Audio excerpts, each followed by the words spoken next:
Guys, get up, get hype. It's All In Week! We are finally here! I'm Christian with Duality of Wrestling. As always, thanks so much for checking out the podcast. Appreciate you guys being here and checking out the channel. But guys, the wait's over. It is finally All In Week. That's right. We are just mere days away from AEW's biggest show of the year, All In London at Wembley Stadium, this Sunday, August 30th. I am so excited. The build has been great. The matches are mostly set. There may be one or two things added here or there, but for the most part, we're locked in. So we're going to have a bunch of content themed around All In this week, culminating with by likely at least two-part All In preview that'll probably go up Friday, I'd imagine. But for right now, I want to touch on some of the things that happened over on Collision this week and set a quick preview for Dynamite for this week. So on Collision, we opened up with Kyle O'Reilly taking on Orange Cassidy in the quarterfinals of the Continental Challenge Cup. This was a fun match. There were some good spots here. And again, we're getting another instance of stablemate versus stablemate as the conglomeration took on each other. And this was, again, a fun match. I don't think it was as good as it could be. And I think we saw stablemate versus stablemate done much better later in the show as Danny Garcia took on Claudio Castagnoli in a battle of the Death Riders. It was still a very good show, and it showcased a bit more of Kyle O'Reilly's serious side, which is what I have been angling for quite some time, to get KOR back as a serious character, to pursue things that are a bit more in his wheelhouse, rather than trying to be the comedic conglomeration version of the character. Kyle O'Reilly picked up the win here, and that is going to lead us into his advancing into the semifinals where he will face Nigel McGuinness. So that's really exciting. That's going to be a really, really good scientific technical matchup. We're going to get that tomorrow night at Scotland's Glasgow Dynamite. So that's going to be fantastic to watch. Can't wait to see it. The other Continental Challenge Cup match on this Collision episode, as I alluded to, was Danny Garcia taking the place of the injured Eddie Kingston in the quarterfinals against Claudio Castagnoli. And this match was honestly much better than it had any right being. We saw a lot of flashes of Danny Garcia possibly asserting some independence. We saw him throw up the old dance moves of Danny Garcia that we all came to at least ironically enjoy, if not outright enjoy, when he ended up being a part of the Jericho Appreciation Society and even in the aftermath of the JAS. But this match was really fun. It reminded us that Danny Garcia in his own right is a very, very good technical wrestler and really pushed Claudio Castagnoli here. But the real star of this match was Claudio. There's times I think that due to Claudio's limitations, especially from a promo and character work standpoint, that we forget just how good of a professional wrestler, bell to bell, that Claudio Castagnoli is. And this match served as a great reminder that Claudio is incredible in the ring. He is everything you could want, especially working with an opponent like Danny Garcia, where he has some more latitude with due to the size differential between himself and his opponent, where he can do a lot more pop-up style moves. He can do a bit more with strength and leverage. And there was also a lot of great selling in this match. He sold I loved the variant of the giant swing where he took off Garcia's boot from the injured ankle and did the giant swing just on Garcia's injured ankle to really solidify things. It was really, really good. I greatly enjoyed this matchup. To me, it was the star of the show for a Collision. Also, we had a match with the Hurt Syndicate and Taiga Style, Lee Moriarty in what amounted to a squash match. I don't know why the hell we have paired the Hurt Syndicate with Shane Taylor Promotions, and I will be very clear, I am not a fan of Shane Taylor Promotions. I don't really like Shane Taylor at all, frankly. I don't think he's all that good of a promo. I think his look is bad. I think his acumen in the ring is subpar. I don't think there's anything Shane Taylor does that's particularly good. I'm not sure I would even keep this guy on the roster whenever his contract expires, and I don't really care for pretty much anybody in Shane Taylor Promotions. That said, I think it's fine for Ring of Honor. I think you can use him in a capacity on TV there. I think he can help develop some of the younger talents there, and I think his Ring of Honor legacy makes sense to use him on that brand. I don't, however, like him being a part of Collision. I don't think that makes sense. I don't think he is. This roster being as deep and stacked as it is, I don't think it makes sense to waste TV time on Shane Taylor promotions. So not a route I would have gone. And I do think it is an absolute waste of talent like MVP Bobby Lashley and Shelton Benjamin to have them align with an ROH group that really has no main roster purpose or gravitas in Shane Taylor Promotions. So didn't like that. But I did like the squash match from the Divine Dominion, their 5 minute challenge or whatever. But it didn't even take them, I think they didn't even get to the 3 minute mark where they won that match. This is what the Divine Dominion should be doing on shows like a Collision. They should just be flexing their muscle, thumping those belt lady dicks on the table, and reminding everybody why they are fantastic in their role as physically imposing tag team champions. By the way, AEW, if you need a quick reminder on how to book female champions, this is how you do it. This is the kind of wins you give them. You don't have them win via flash shock pins all the time. Which brings me to the show's main event, which was Maya World, the TBS champion, challenging Willow Nightingale for Willow's AEW Women's World Championship. Well, this went exactly the way I thought.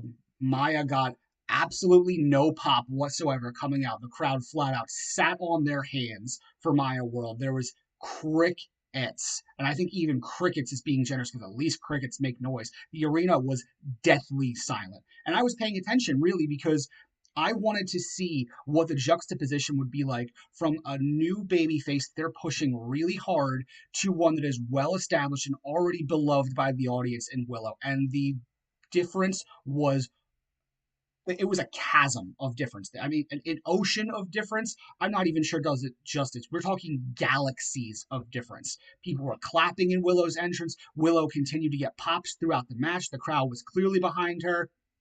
Anytime Maya did anything in the ring, it was met with mostly silence. When Maya tried doing her little burp, burp chant early on, or taunt early on, it got essentially no reaction from anyone. But my biggest gripe continues to be the finish for the AEW Women's Champions and how they book this match. Again, Maya World is another smaller competitor. She does not have the resume of a Willow Nightingale. There is no reason that Willow Nightingale, who is the holder of your top belt in the company, should not be able to beat Maya World clean. Now, I will allow for an exception, like if there was a program that Maya was working on where there was a heel coming after her and we wanted to do an interference thing, I'm totally fine with a loss that's not clean in that instance. I am totally fine with even Willow taking a non-clean loss in that instance. I'm fine if you had Mercedes run down in this match because that would have made sense too. Do you know what doesn't make sense? What doesn't make sense is having your dominant, physically imposing AEW Women's Champion, who the audience loves, who has been booked, to be your top champion, have to beat Maya World with a backslide. That's right. The same way that she had to beat Mercedes in a tag match, the same way she had to win the world championship from Tekla back at Redemption in the first place, with a fucking backslide. Again, I don't generally like to just throw around profanity here because I want this to be something for a little bit more all ages. I'm not really much of a, won't someone please think of the children person, but that's how much this gets to me. Why? Why are we booking a physically imposing, strong style champion like Willow Nightingale to beat Maya World, who has gotten a push for all of 3 months with a backslide? What the fuck are we doing? Why are you having her win this match in this fashion a week out from All In, where she has to go against the most prominent female wrestler on your roster and arguably the best female wrestler in the world in Mercedes Moné? That you're having her opponent, Willow Nightingale, your champion, win with a flash backslide pin. This is some bullshit. This match never should have been booked in the first place. It didn't help Maya World at all, and it never was going to, considering you are pairing her up with somebody who is much more over from a babyface standpoint. All it did was illustrate that Maya is nowhere near on that level from a popularity standpoint, from an in-ring standpoint. She doesn't match up to Willow at all right now. It showed that she's just not in her class. So why book this match? All you did was make her look worse. And to top it off, you didn't make Willow look good here either by getting her a win in a non-convincing fashion. This was a terrible booking decision by Tony Khan and AEW. It never should have taken place. It just made everybody involved look worse. Yuck. Stop doing this shit. Stop booking your female babyface champions this way.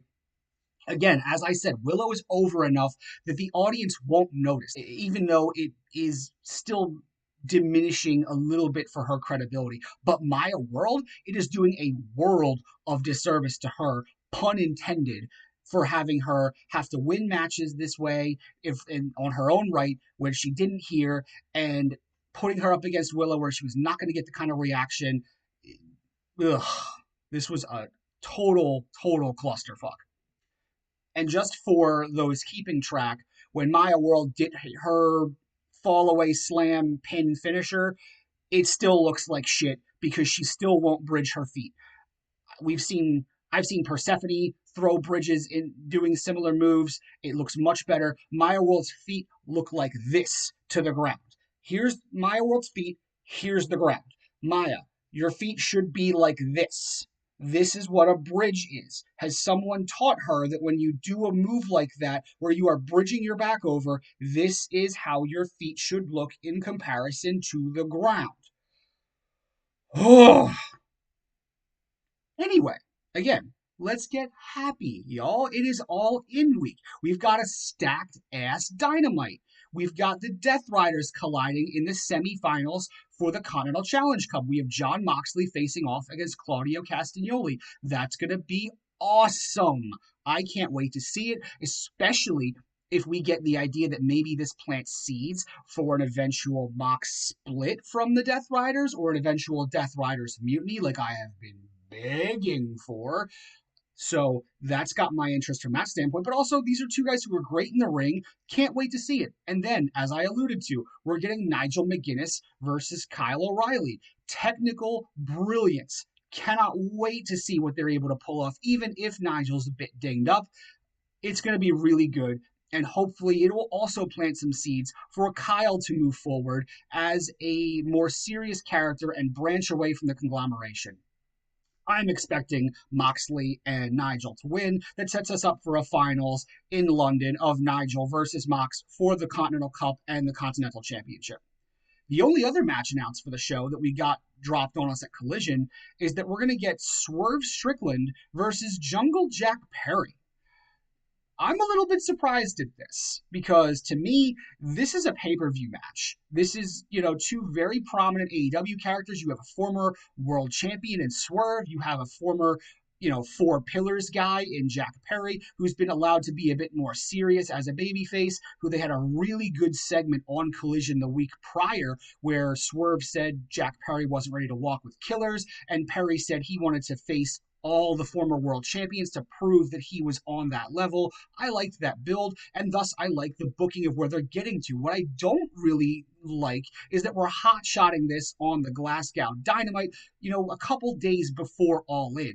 I feel like this could easily be a pay-per-view match in its own right, but I get why it isn't. I know where we're going to. The fireworks factory that we're getting at All In with Swerve is Daybreak aligning with him, and probably taking the trios titles from Hangman and Brodito.